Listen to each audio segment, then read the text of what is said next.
Welcome to the Awareness Angle, where we break down the latest cybersecurity stories and look at what they really mean for awareness, behaviour and staying safe. With me as always is my co-host Luke. Hello Luke. Hey Anne. Hey everyone. How you doing? Yeah, well, thank you. You? Good, yeah, good. It's a bit warm. It's kind of a muggy night. It's a proper summery night here, or maybe it's just my garage where I am is hot. Yeah. Anyway, this week, underwear and sportswear get attacked. Malware and phishing stories are everywhere. There's a chunk of those, so we'll whiz through those. And we've got loads of cool stuff this week. It's going to be a good one. So we'll break it down. No jargon, no drama. Just what you need to know. But just what you need to know. Just what you need to know. But before we get running, this is, of course, an independent podcast. Our views are our own. So if we say something you don't like or you don't agree with, blame us. Don't blame the people that pay us for a living. So this is independent. Right. Moving on really swiftly, European Cybersecurity Blogger Awards. Voting is now closed. Thank you to everyone who has voted for us in the European Cybersecurity Blogger Awards 2025. We got nominated twice, Back to Basics Award and the Best Newcomer Award. And I also got nominated as a contributor as well. So that's really cool. We find out Wednesday. This episode comes out Monday. Wednesday is the ceremony. So if you are at InfoSec Europe, get yourself to the Cyber 100 Club on Wednesday night. I'm going to be there, and we'll find out if we walk away victorious. We're up against loads of good, established quality competition. So yeah, you're going to be there to collect free trophies. Oh, that'd be nice. That'd be nice. 2 would be handy because then we can have one each. Yeah, in the background. Yeah. Anyway, that's if you're listening to this, tune into the next episode to find out if we won anything. Right, let's crack straight on with the news. And a whole bunch of stories this week. Retailers are still being hit in the news. Breaking news today as we record this is Victoria's Secret, the famous underwear retailer, has taken down its US website after a security incident. Stores do remain open and the UK website is unaffected, so it's just the US website. And apparently they're working with third-party experts. But that's all we know. Their share price has dropped, as normally happens with these kind of things.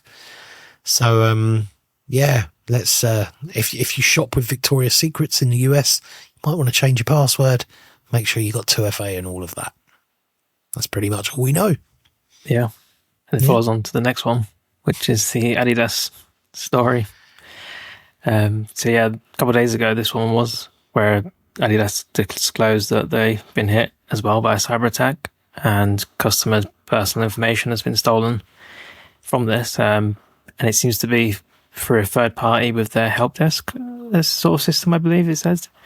So anybody that's been in touch with that system has been affected, and it says about that passwords and credit cards haven't been compromised. And they said that they're fully committed to protecting privacy and security of our consumers and sincerely regret any inconvenience or concern caused by the incident. They posted that on the website on the 23rd of May, that was. So it's actually been a little while ago, but that's all I think that there is for this one. The trend here is help desk staff. And it's not, I'm not saying that we should blame help desk staff, but help desk staff, there's social engineering is the way forward. I'm actually reading about this on the Register, and Javed Malik, who's obviously at KnowBe4, is quoted as saying, while payment data wasn't compromised, the theft of personal contact details poses risks for phishing and other social engineering attacks. So affected customers will need to be vigilant for any communications which appear to originate from Adidas. I'm going to go one better than Javed and just say, don't trust anything from anyone ever, because everybody's getting breached. They might be breached before you even know it. So just trust your gut on this one. If you get a strange message from someone, don't trust it. Yeah, it's at some point. This is mad, isn't it? Like it's just like dominoes. Every other day now at the moment. And I think the last episode or two we touched on about how Google said that they were pivoting to US companies. But yeah, it doesn't say there's a link between these, but it's a little bit of coincidence maybe. The thing is, right, it's that now they know that that's a vector that works because it worked with MGM, it worked with Co-op, it worked with M&S. Socially engineering a help desk to reset a password means you get access without needing to compromise a system or service because you can just assume the identity of someone. It's especially like buying a uniform off eBay and turning up at McDonald's wearing a uniform. Oh, I'm new here. No one's going to question you. No, especially if you're using dated SMS codes and stuff like that. This is prime example. SMS, like companies that still have SMS as an authentication codes can be just as bad. Yeah, yeah. Yes. Yeah. It's, what do we do? No doubt there'll be more next week. Yeah, no doubt. Right, I'll move on to the next one. There'll probably be more about that later on in the show. Next up tonight, AI-generated TikTok videos are being used to distribute InfoSec malware. And this is basically, there's video, and there's some really basic advice about this, which we'll get to. This is from InfoSecurity magazine.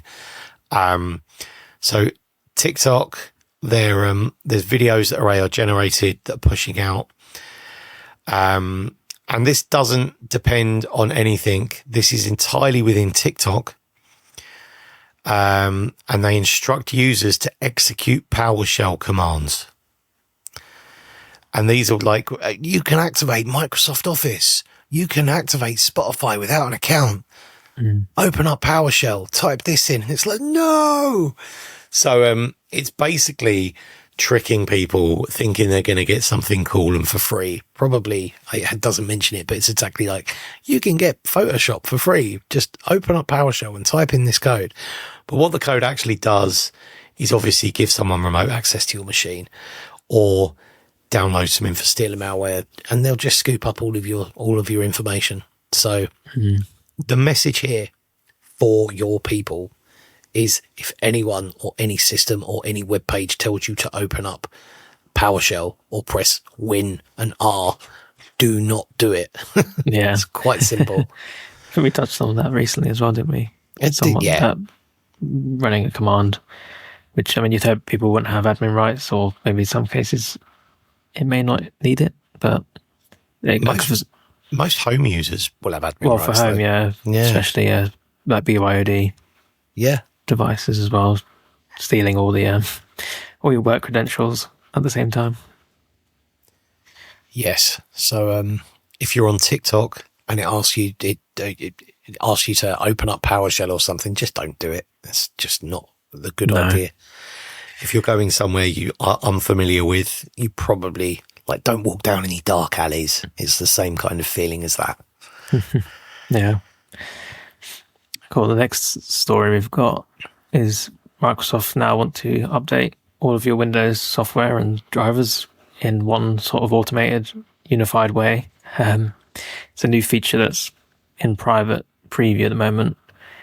It's quite a technical sort of explanation, but I guess essentially it's just about making everything smoother and taking less sort of a load on your PC of slowing you down whilst it's trying to download and potentially start installing updates in the background. It's just about making it a bit smarter with when it does this for you and can sort of get updates handled without you really realizing, I guess, is the sort of idea, and fewer pop-ups and stuff like that. And hopefully, I guess the goal is to keep your system up to date more efficiently and quietly without interrupting you. I think this is a great thing. I have to be honest. I'm surprised it's not. I feel like it's already a thing, but I guess it's. I think it's a thing for some. It definitely never used to be a thing, and I think it is a thing for some drivers and software. Yeah. But I look at my computer right now, right, and this Windows machine that I'm running this on, I've got the Intel driver and support assistant that has 2 updates available. I only know that because I noticed it earlier and I looked for it. It seems to always have updates available, but I've double clicked on it and it's just taken me to a dead page. It's like, it's asking me to choose a product or search support. So it's not really working, but normally that's a Bluetooth driver and a Wi-Fi driver that seem to update quite frequently. NVIDIA's the other one. There's always a driver there to install, but unless I notice the red dot or see a notification, I don't know. Yeah. I think it's this year as well about, obviously it's a Windows 11 feature, and it says about for IT admins, there's a consistent management plane and experience that's sort of coming along with it. They call it like an orchestrator. I hadn't even considered. Looks like you said that. I hadn't even thought about that from a business perspective. That's even better from a for all of the bad stuff Microsoft had done over the past few weeks with like Copilot and that. This is a positive, I think. Yeah, it seems to be in private preview. I don't know when it's coming out. The other place this could be good is when you've got those software packages like WinRAR or Audacity, for example. Audacity is one that I've used on and off to do some audio editing or whatever. And every time I open it, it tells me that there's an update to install. Because maybe I don't open it frequently enough and I'm following their update schedule. But unless I open it, it doesn't tell me that there's an update to install. So, and then if I open it, I want to start using it. So maybe I'm like, oh, I don't want to do it now. I'll do it next time because I want to just get this done. Yeah. So if it's updating in the background without me knowing and Windows is just handling that for me, thank you very much. Very, very nice. Yeah, no, sounds good. Moving over to Apple now, and this is brilliant as well. Apple, when they launch the next version of iOS, macOS, iPadOS, okay, that's not good. When they launch the next version of their softwares, they're moving up numbers, and they're going to basically, the next one's going to be called 26. So they're going to reflect the year of release rather than the version number. Interesting choice. And that's going to carry on across the whole iOS, macOS, iPadOS, watchOS, probably. So, yeah. So you'll know straight away how old your operating system is, which I think is quite nice. That's apparently a good idea, yeah. Yeah, they're apparently set to announce this at the Worldwide Developer Conference on June the 9th, designed to simplify branding, and it's going to debut alongside redesigned user interfaces, codenamed Solarium. I have heard that the next version of it's a big redesign this time. Like there's been one big redesign, I think, in the history of iPhone. I think there's been one significant change, and I think this is the next significant change. So yeah, we'll find out. Oh, there's Vision OS as well. I forgot about Apple Vision. There's Vision OS. Right. Well, they're the big news stories. I've got 5 more news stories, but they all kind of complement each other. This week, I noticed a massive abundance of phishing and scam-related stuff that was all kind of, none of it made the headlines, but these are all really valuable stuff that awareness professionals and cyber professionals probably need to be aware of. So I can start with the first one, which is Russia-aligned tag 110 targets Tajikistan. So the nation of Tajikistan has been targeted using phishing attacks. But the interesting thing with this is that they're Word template files. So they've specifically targeted the government of Tajikistan with macro-enabled Word documents. So if, like, the takeaway on this, I don't need to say any more on this. Why do you need to receive what are they? It's a really technical document. Why do you need to receive DOTM files by email? You probably don't. So No. block it, right? if just go to whoever manages your email gateway and just say any attachments that are .dotm, can we add them to quarantine or get rid of it? Because you probably don't need to be receiving them. No, it's interesting. The macros are never going away, it seems.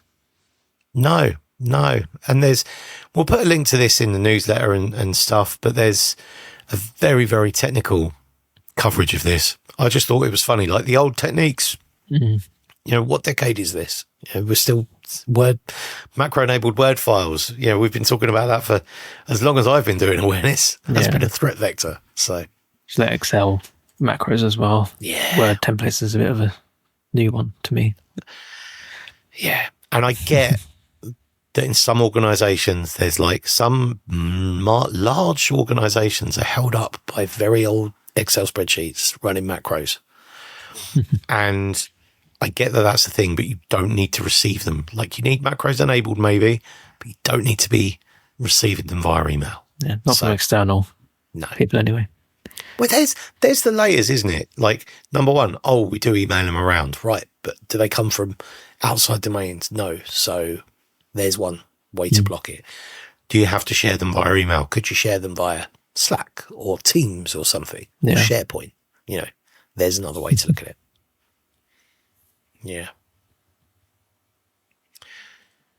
The next one I saw, and this is something we've covered before, it's similar. So fake Cloudflare verifications.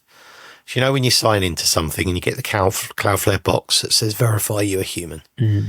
So apparently, and this leads on to what I've just said previously, this is targeting WordPress sites, and it essentially tricks victims into following a set of commands. So when you click on the Cloudflare box, it then asks you to press Win+R to open run, and then asks you to copy and paste a command in. And this is something we've spoken about ages ago. So we don't really need, Cloudflare will not ever tell you to do this. So make your people aware that this is what is good behavior looks like, and this is what bad behavior looks like. Yeah. Cloudflare asking you to paste code into a run box is not expected behavior. Yeah. Yeah. Do you want the next one? I told you I'd whiz through these. Yeah, no, I mean, it seems like the same sort of thing with PowerShell malware tricking users into running it. Google Meet. You go to it's essentially a fake Google Meet page, and it doesn't present a login form, but it's again saying microphone permission denied, and it asks you to copy and paste a PowerShell command. That's incredible. There's another one. The screenshot on this one says you can't join the meeting. Try fix, and the try fix will tell you to paste a command. It says Windows key and R, then Control and V. So the web page. This is the clever thing. The web page automatically copies the code to the clipboard, right? So it's there. So you haven't got to like highlight anything by clicking the button. Yeah. I don't want to bombard you with screenshots, but let me just show you this one, because this one's quite telling. Let me just pull this up. If you are listening to this, don't forget you can, of course, watch us on YouTube and then see the screenshots in all their glory. So you can see here, this looks like Google Meet, and it says can't join the meeting, press Windows key R, then Control and V, and finally press enter. At which point it's too late. Yeah. You're like, that's game over. It's quite a tricky, bit of a trick, isn't it, really? The run window appears in the bottom left, so you almost could do it without really looking. And if you're not a proficient Windows user, you might not know what Windows R does. And then again, I haven't thought of that, but yeah, like I've just pressed Win R, and you can barely notice it down in the bottom left-hand corner because it doesn't come up front and center. Maybe that's one way that Microsoft maybe should change, because that's always been tucked in the bottom left-hand corner. Like It probably should ask you, you sure you want to run this command? That would be nice. That would be nice. Yeah. Maybe it has, maybe Windows should have some built-in sandbox to tell you, like, this command is going to do this. Do you want to run this command? Yeah. Yeah. So that was that one. The next one, so Coursera, and this was a post I saw from Fish Me this week, and this is basically free courses being offered on Coursera, which is a training platform like Udemy, and you get an email, and it says Coursera team. It's from the Coursera team with a subject that translates to get your free Meta certificate in social media marketing now. And this has come from, like, the sender address doesn't match the Coursera domain, obviously. And then when you click on it, it asks you to sign up into Facebook. And then when you click the continue with Facebook button, it doesn't actually take you to Facebook. It takes you to Facebook login page.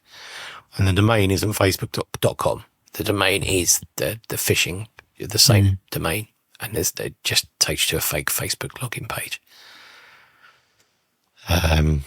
Yeah, it's, again, something free, unfamiliar domains.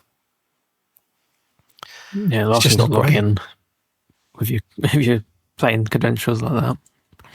Yeah, it's, I mean, if you're using Facebook in this day and age and you haven't got multi-factor authentication enabled, that's one thing you should be telling your people. Go to Facebook, do a lovely little campaign on how to set up. We did one years ago, where we basically took like the 5 or 6 big social media platforms, and we gave instructions of how to configure 2FA on those accounts.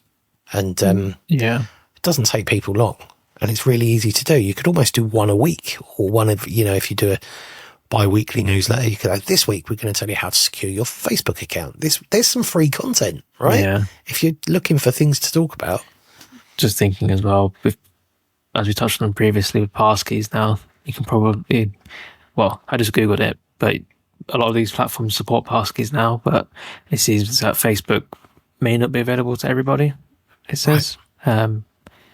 And they only really talk about on an iPhone. But it's worth maybe looking at switching to passkeys for some of these platforms. I wonder if, I remember this being a problem with, because the iPhone was the first to properly do Face ID, because they own the whole ecosystem, and Android didn't do Face ID because it doesn't have the LiDAR camera. Yeah. Not all of them do. I mean, do you remember a time when a fingerprint reader was a new thing on a mobile phone? Yeah, that's interesting.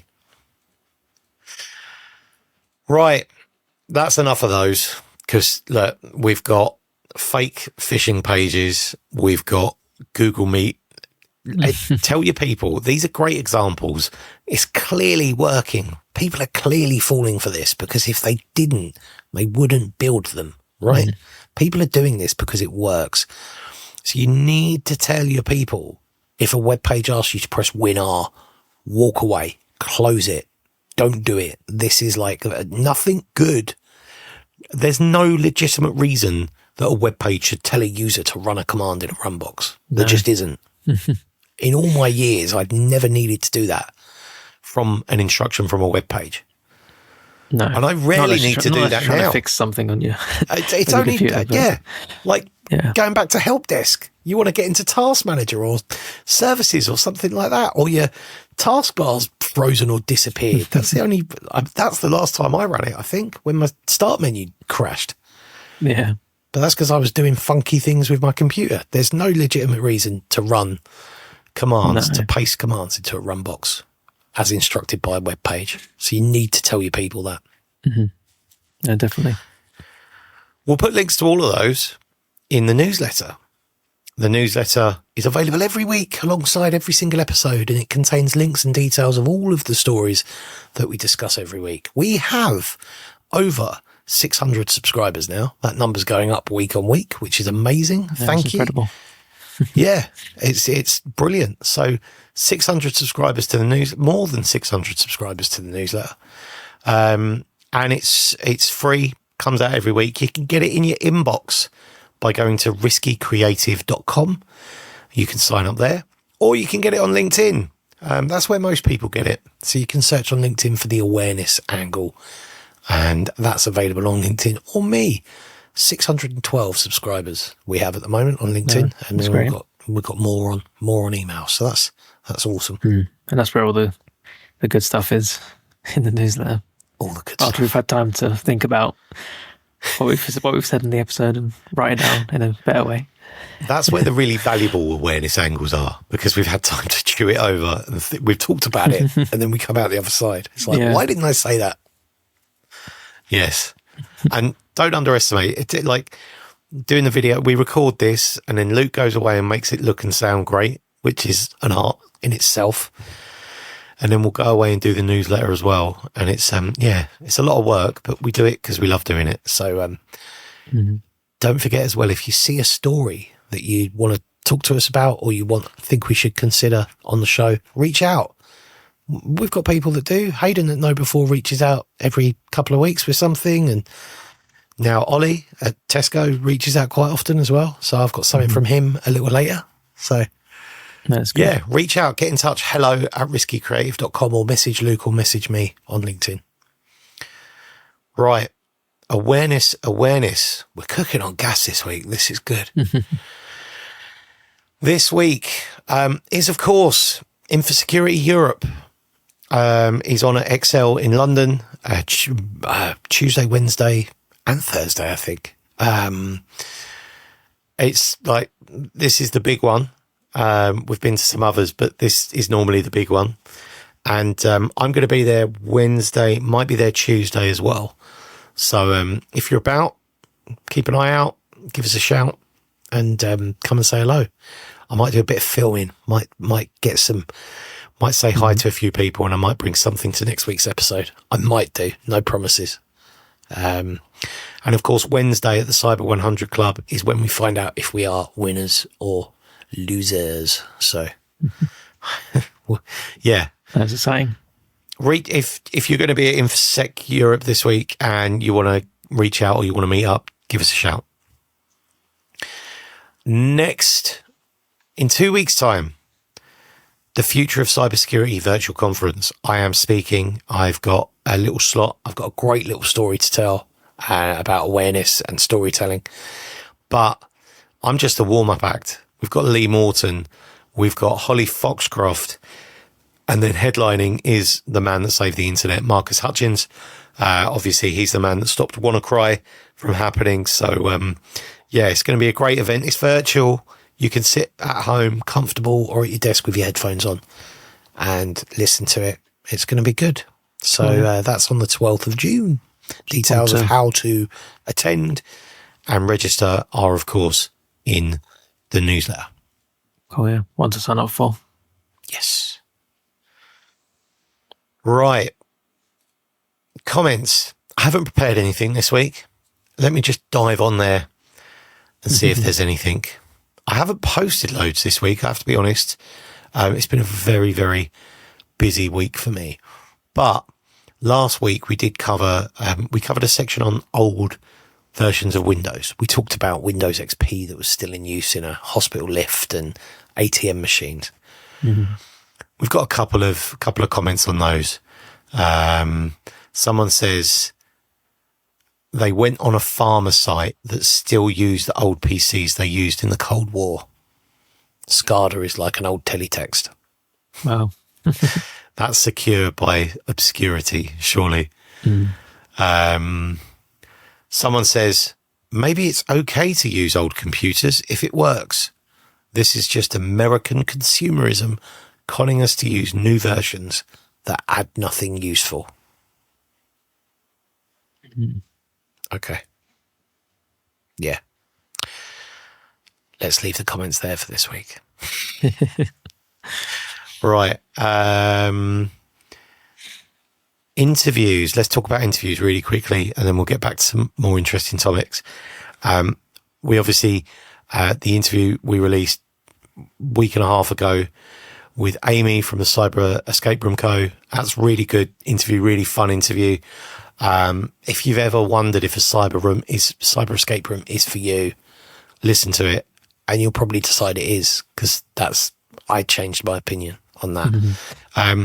But this Thursday, we release these episodes every 2 weeks, every other Thursday. So on the same feed. So if you're listening to this on a podcast or on YouTube, there will be interview episodes in there.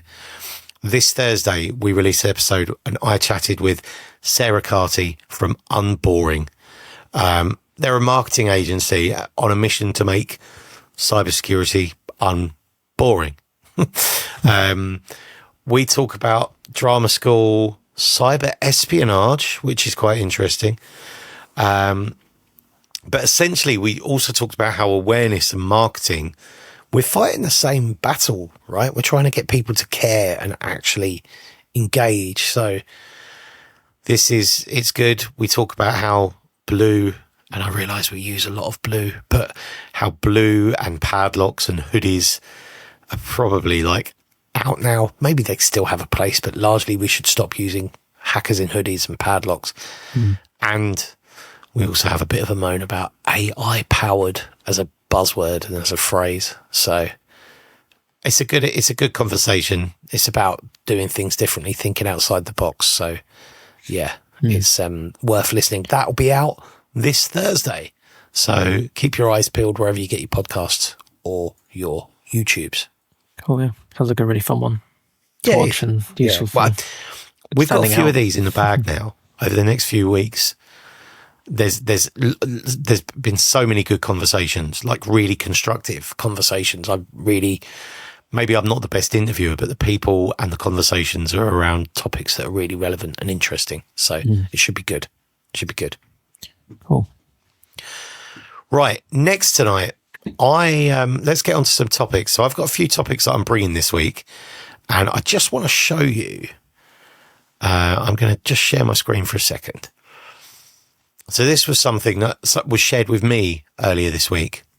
And this is a website called digital.lead, digital.lead.org.uk.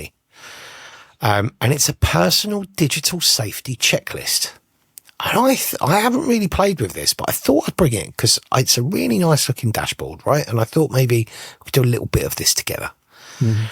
So at the top of the screen, it says your personal digital safety checklist, your guide to securing your digital life and protecting your privacy. Now, let's just bear in mind, if you're a security awareness professional, October is Cybersecurity Awareness Month. And the theme has been the theme for the past couple of years, I think, is secure your world. So this could be a great thing to push for that. So I'm going to click on authentication.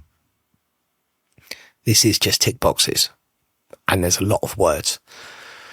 So at the top, it talks about most reported data breaches are caused by the use of weak stolen passwords. Use long, strong and unique passwords. So here, use a strong password. You can tick the box to say, yep. Don't reuse passwords. You can tick the box and say, yep. Save your passwords to the browser. Essential. Okay. Avoid sharing passwords. Tick. Enable two-factor authentication. Tick. Keep backup codes safe. Tick. And I suppose I have to, let's ignore that one. Brilliant. So that's authentication done. I can't get back. I think I've found a flaw in the website. How do I have to tick? Okay, so I think oh no, maybe I can go checklist. Okay, a slight maybe user experience flaw there. Some tweaks there needed. So look, maybe there's some flaws on this website, but this could be really good for inspiration. If you don't want to push this site out itself, or you might want to build your own if you've got a team that are kind of savvy.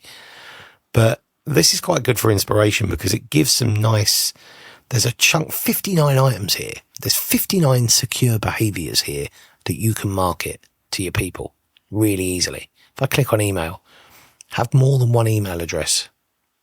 Consider using one email address for important accounts and a different address for less important stuff.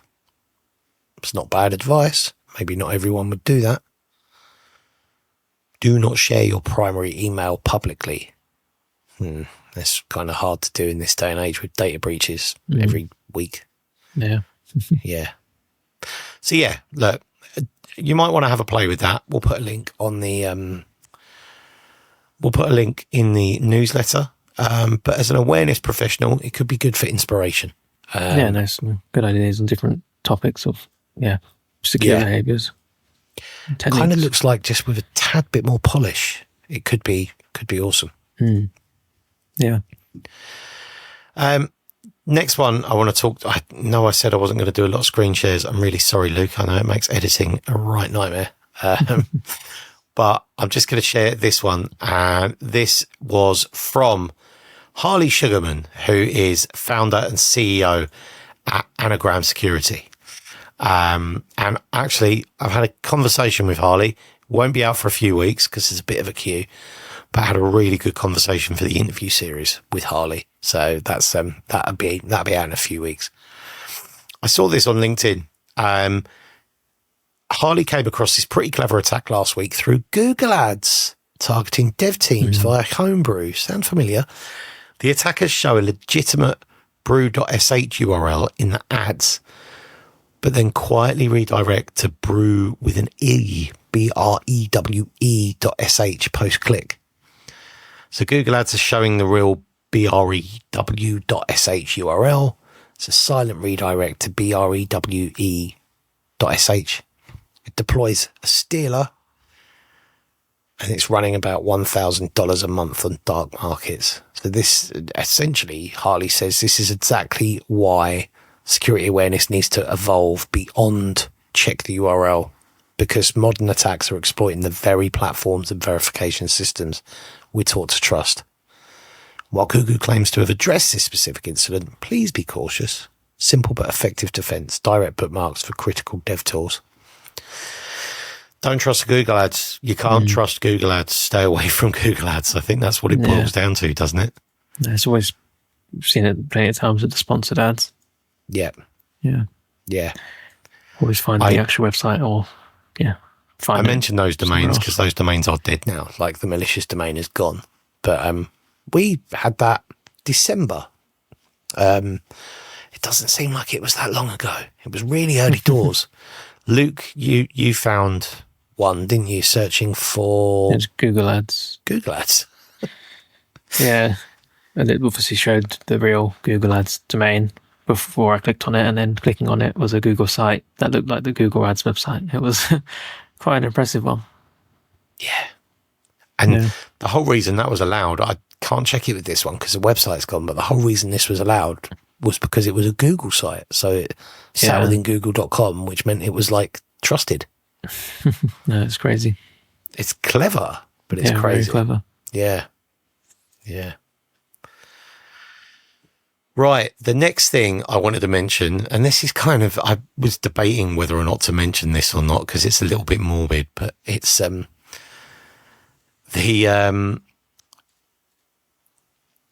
there was video released this week of, it was footage of the wife of the OceanGate CEO. So, you know, the Titan submarine that imploded. Do you remember that was that last year?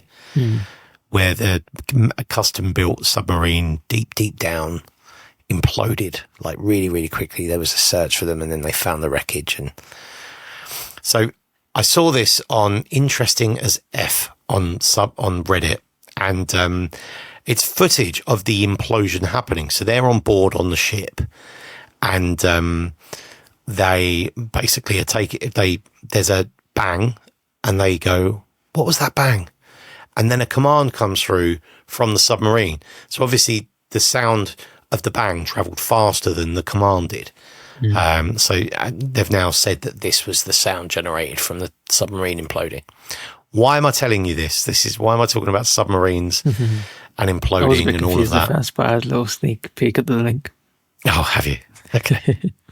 So I'll just zoom this in. I looked at the comments. The comments themselves straight away didn't give anything. And I watched the video, but you can see here, if you're watching this on YouTube, you can see here in the bottom left-hand corner of the video, you can make out there's a little post-it note on the desk. And someone has zoomed in and maybe done a little bit of clarity on it. And it does say laptop password OceanGate. So the password for the laptop is on a post-it note.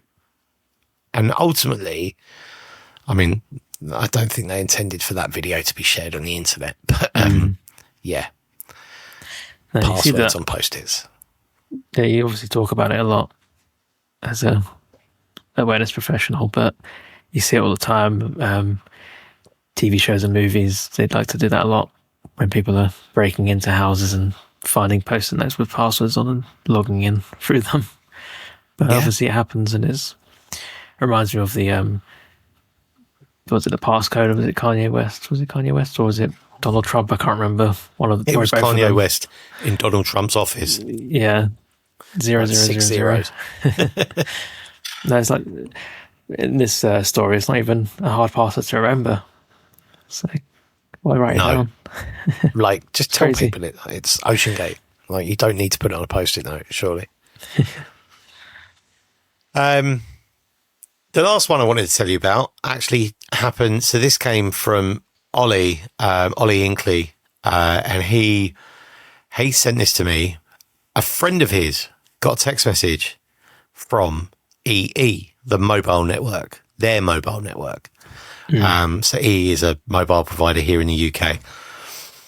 And it said, "Hi from EE. Please be alert to fraud. As requested, we've ordered a replacement eSIM for you, which will stop your current SIM from working. If you weren't expecting this, call us straight away on 150. Thanks."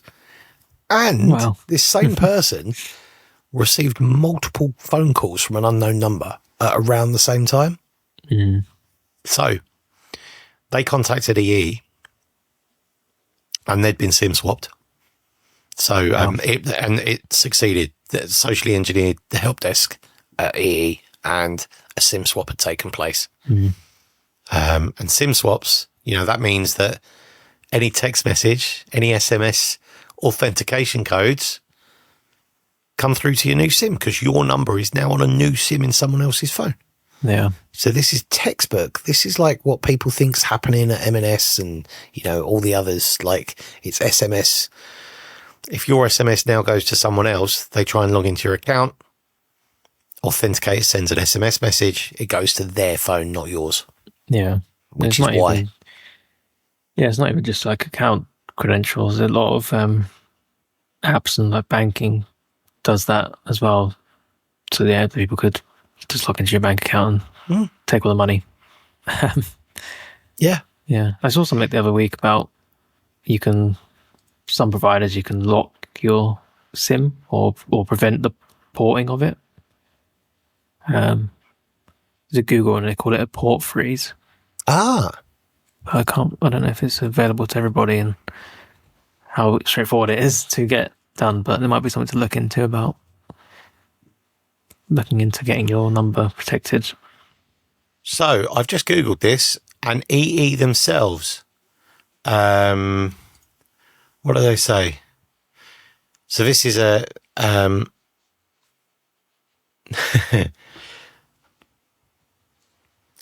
so someone says, it appears as if the security threat of SIM jacking is increasing, and one of the recommended ways of protecting against it is to lock your phone number with your service provider. Many network service providers offer port freeze or number lock to protect your mobile number from unauthorized transfer. Once activated, you can't port your number to another line or carrier unless you remove the lock, either with a PIN or by walking into the store. If your carrier allows this feature, it's an excellent way to beef up your SIM protection. Does EE offer this service? Says someone on EE's community. And EE community support team come back and say, this is not an option. To be able to port a number to another network, the account holder must pass all of our security measures that are put in place to protect their number. Well, clearly those security measures aren't working very well. Yeah, So they're probably please very don't cut me basic. off EE, as I am an EE customer. It's probably like your address and your secret answers that are probably not very tricky to answer. But this is it, right? Like, so if your password gets compromised, if password reuse, for example, could be a thing. So first and third characters from your password or something like that. Your address, the date of your bill, like if you're all kinds of things. A lot of this data is out there now. You know, it's not difficult to find out someone's address nowadays. No. I'm surprised it's not a standard thing for porting SIM cards, having the ability to just disable that without physically going to a store to get it done. Or I'm sure, even if it was a calling off period, like, and I guess there's reasons for it, but if I wanted to port my number from one to another, then going to a store wouldn't be much of an inconvenience, but I get how it would for other people. But maybe it could be like porting a number takes a week. So, and we'll notify you 3 times during that and make it very clear in the messaging what this actually means. Because that message that Ollie's friend had received, we've ordered a replacement eSIM for you, which will stop your current SIM from working if you weren't expecting this. What that doesn't say is you have requested to transfer your number from your SIM card to another SIM card. Clear. So EE's messaging is really poor on that, and that's where it should be improved. That message should say you have requested to transfer your number from your SIM card to another SIM card. If you have not made this request, contact this number. Don't talk about eSIMs and current SIMs, because some people won't know what that means. No. You would have thought it'd be possible to just be like, you need to verify this on your current number, or even like an app. Some providers might have an app, and you could enter your code or biometrics to authorize that transfers. Like these days, you think that'd be a thing. But do you know when you get, and maybe it needs to get to this level, when you sign, like when you get a new driver's license or you get a passport, you have to like scan your identity in an app. There's one I've seen recently called Auth ID, and you have to actually like take a picture of your documents. You can't provide a previous picture. You have to do it within the app.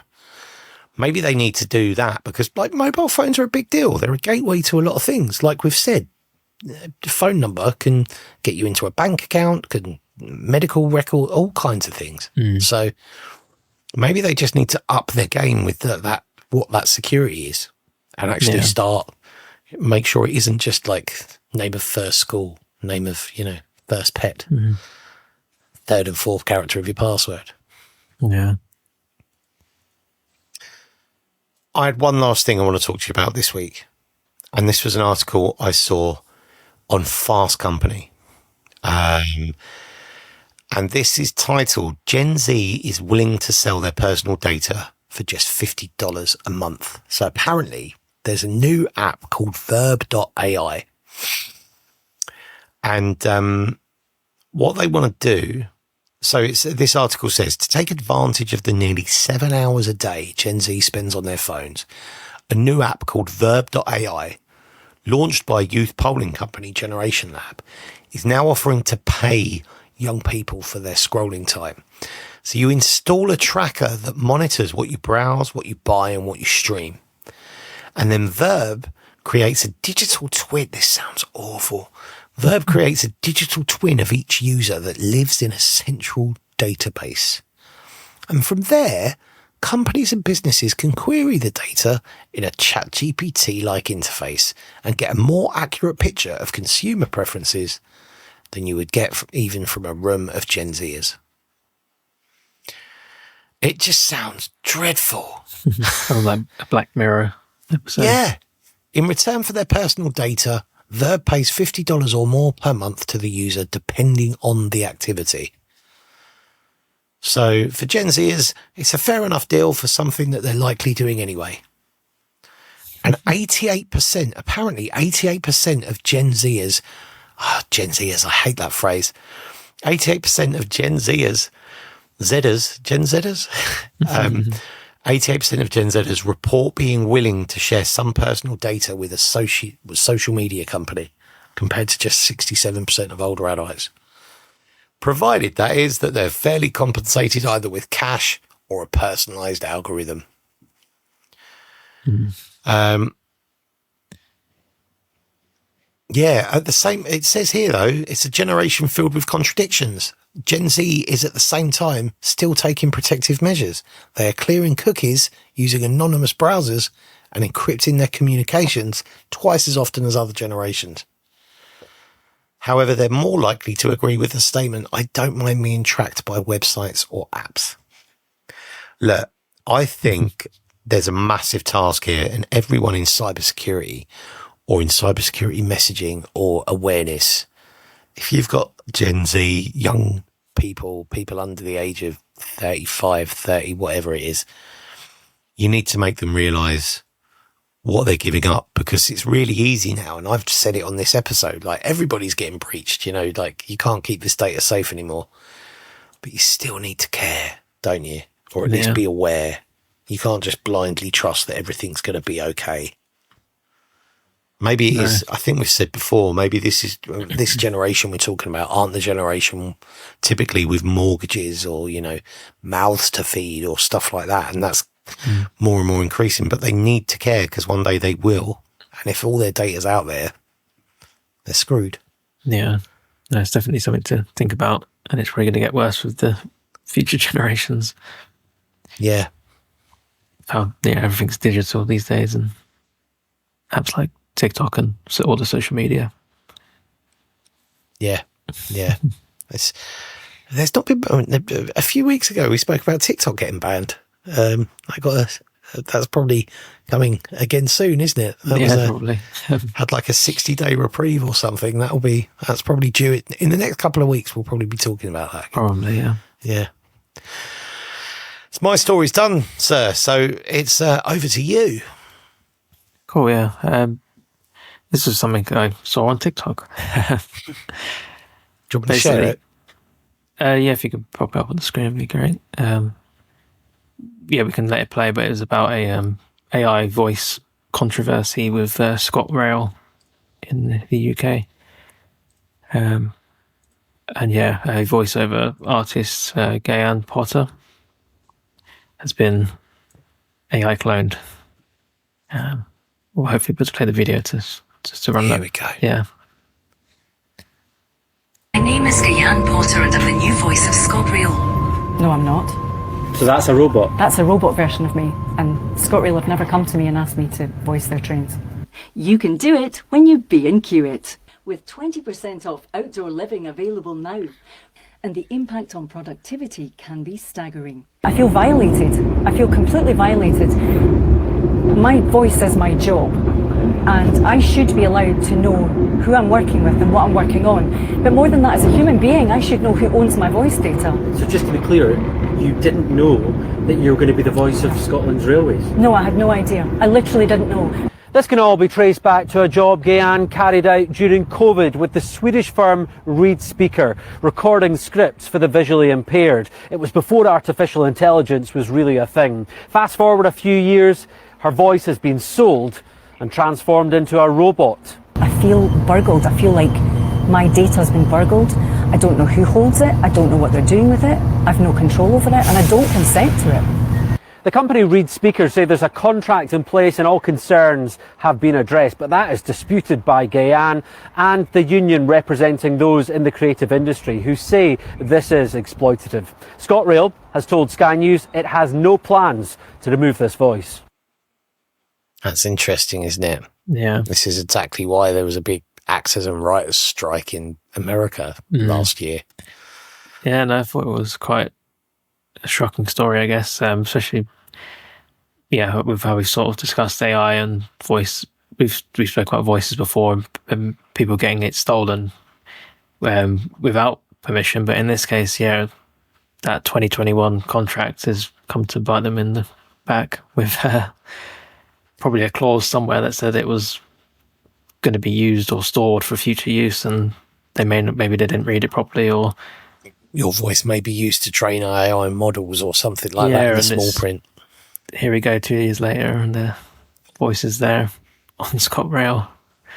It does make you wonder where it ends. Like, we're talking about her voice, right? Which might not be, like, some people might say, oh, it's just a voice. You know, you could hear it walking down the street. But she's had no, as a creative, you probably get to choose who you do business with. So, yes, it's just ScotRail on this occasion, but that could be someone political, or someone that could be, the message could be like offensive, or it could be of one particular opinion that, you know, she doesn't agree with, that a client that she'd never choose to do business with for moral grounds. It could be really damaging. Yeah, but where does the line stop as well? It's just a voice. Okay, but a voice is okay, but a face isn't. So we see all the stuff about, you know, deep fakes being banned, and, you know, deep fakes being used for like revenge stuff, and, you know. You see it on social media as well now. People, influencers getting deep faked for ads, and like we saw. We had one last week and the week before. So it's, I think the other thing is around, the laws and the legalities aren't really in place, because it's still quite new and not really been, no one's really said or determined it. No, you need some, there hasn't been test cases on all of this yet. That's probably the problem. But it's, this is, in a way, this reminds me, and I don't know where this comes from, but De La Soul's album, 3 Feet High and Rising, wasn't released on digital, it wasn't released on streaming for years, right? Because the contracts at the time didn't even consider that streaming would be a thing. So all of the rights they had for the samples didn't allow for streaming. They allowed for like physical media, but they didn't allow for streaming. So it wasn't released for years, and it took them ages to get those permissions to release those just last year on Spotify and Apple Music and stuff. And this is like the opposite of that. It's like they've probably been so vague in the T's and C's. I'm assuming here, if you work for whoever that company was that say they were like legal within use, I'm assuming, right? But I would imagine that in some cases, T's and C's are vague enough that they can't be defended. They're like quite wide open. And who reads the T's and C's? This is the problem. It reminded me of our YouTube video, the Halloween one we did, like this. That's exactly it. Yeah, just about not reading T's and C's particularly well, and it happens a lot where people are in our sort of world of downloading and signing up to all sorts of apps, and data's we knew it was going to happen. Left, right, and centre. Yeah, we predicted the future. This is exactly it. Yeah. If you're unfamiliar with the video is available on our YouTube. We'll put a link to it in here. It's called Likeness, and we did it for Halloween last year. And I sit down at a computer thinking it's going to create a clone of me. It scans my likeness. I don't go ahead because it asks me for money. And then there's a number of scenarios where my likeness is used without my permission. And like even... All because you didn't read the T's and C's. All because I didn't read the T's and C's. Yeah. No, yeah. Amazing. Yeah. I had one more quick story.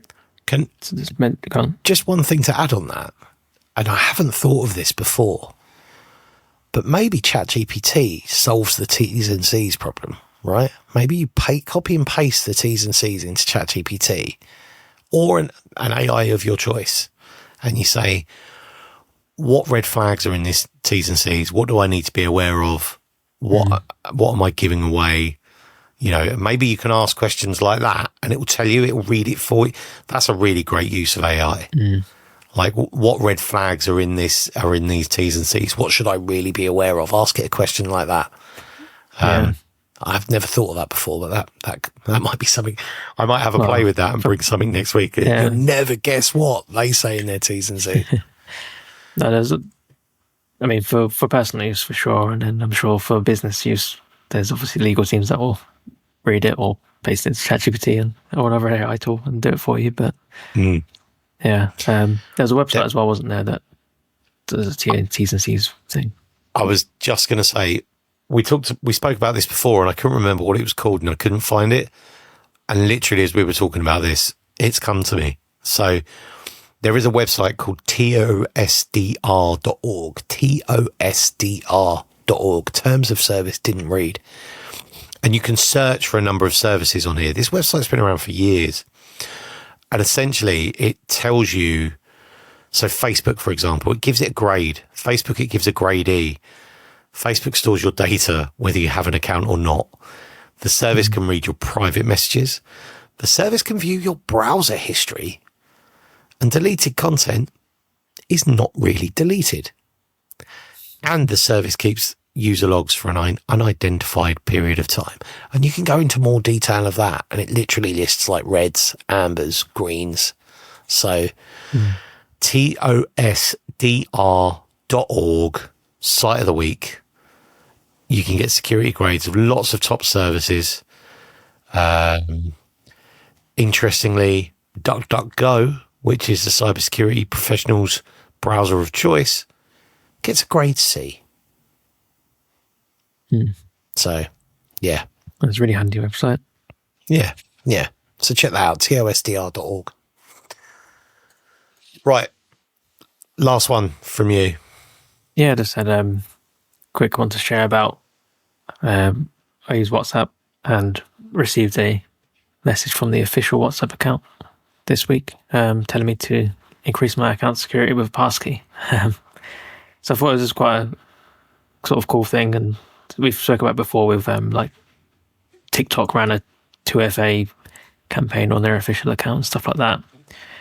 But yeah, it's just an interesting thing that they're sort of pushing passkeys now, and it just explains, maybe not in the best way, it doesn't really. It says about help protect your account, passkeys, add an extra layer of security by using your face, fingerprint, or screen lock to log in. Head to settings, tap account, and then passkeys, and then a get started button, which, I mean, I use WhatsApp for web as well, and it doesn't go anywhere for a web. It tells you to go on my phone, which is probably not the best user experience, to be honest. It probably could have told me some information. Yeah. I just found that out as well. Yeah. But I did it on my phone. I use Android, and it was a pretty quick process. There's a get started button. I just clicked that, and it basically was like 2 steps and saved it to my account. And now I use a passkey for WhatsApp. So yeah, no, it's just a cool little feature that they've dropped in there. And you can tell it's from WhatsApp because it's a verified account, and it's like a specific pop-up, I guess, only for them, that says it's official. Can we still trust the blue check marks in WhatsApp? I think we can, can't we? It's only Twitter, X, where you can buy them now. Yeah. It says, I see your screenshot, it says, this is an official account of WhatsApp. Click to learn more. So, yeah. No, it's good to see it. Yes, absolutely. There was one last thing. I've just seen your note on this. I just as a funny little closer. Yeah. I got an email that was apparently from Luke, but it wasn't from Luke. I found it in my junk mail. Let me see if I can. I don't think I can find it, which is a shame. But yeah, it was. It came from Luke. It came from me. What am I saying? Hang on, I'll find it here. Here it is. Have I got it? Whereas someone imitating me with a Hotmail or Gmail account, I think, wasn't it? Yeah, here it is. And when I look at it now, it's really obvious that it's not from you. And it's a good job it went in my spam mail. But this is, you have to ask how do they find this stuff out, right? So it's the knowledge and the fact that we're connected is clearly out there. Mm-hmm. So this went to my Risky Creative email address, which is only 6 or 7 months old, and it's secure, 2-factor authentication. It's pretty much as secure as a Google email account can be. And you can see here, hello, Ant, how are you doing? Well, I'm tied up in a conference meeting. I need you to answer a short but urgent task for me. Kindly reply with your personal WhatsApp number and look forward to my text. Kind regards, Luke Pettigrew. And obviously it's not from Luke's email account. It's from a Gmail account, random Gmail account. Yeah. So yeah, that fell in my spam. So it was in my spam folder, but it's a nice big banner there as well. Nice big banner. Well done, Google, for flashing that. Big red banner. This message seems dangerous. Similar messages we use to steal people's personal information. The lovely thing about that is Google's obviously read the content and knows that that kind of message is malicious. I'm not sure all mail providers would do that, but Google wins on that one. But yeah, someone's obviously gone out there. I mean, it's not hard to find that we're connected. Our names are on the website and stuff like that. And, you know, we're in the public eye now, Luke. You know, we've put ourselves out there. You should have replied to it. See what happens. There's been zero effort to try and make it sound like it's very formal, isn't it? Yeah. I need you to answer a short but urgent task for me. Yeah, it's probably a template and a bot that just sends it out to everybody. Yeah. But that's funny. So yes, obviously Luke didn't have an urgent task because I texted him and said, look at this email I just got from you. Yeah. Because I already had his number and he already had my number. So like he doesn't need me to email my personal WhatsApp number. Yes. Right. Is that it for this week? I think that's it for this week, isn't it? Excellent. Right. So if you go to InfoSec Europe, come and say hi. I'll see you there. Cyber 100 Club, Wednesday. Find out if we've won anything. 5:30, Cyber 100 Club.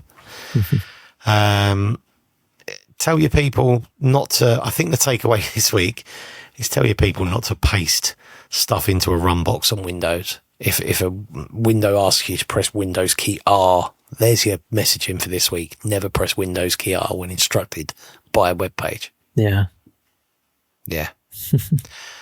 So Thursday, go and watch a cracking interview with Sara Carty. Join us next week, Monday, to find out who's been breached this week, because no doubt there'll be a couple more by the next time we talk to you. So, Luke, see you next week. Oh yeah, thanks. See you next week. See ya. Bye. Bye.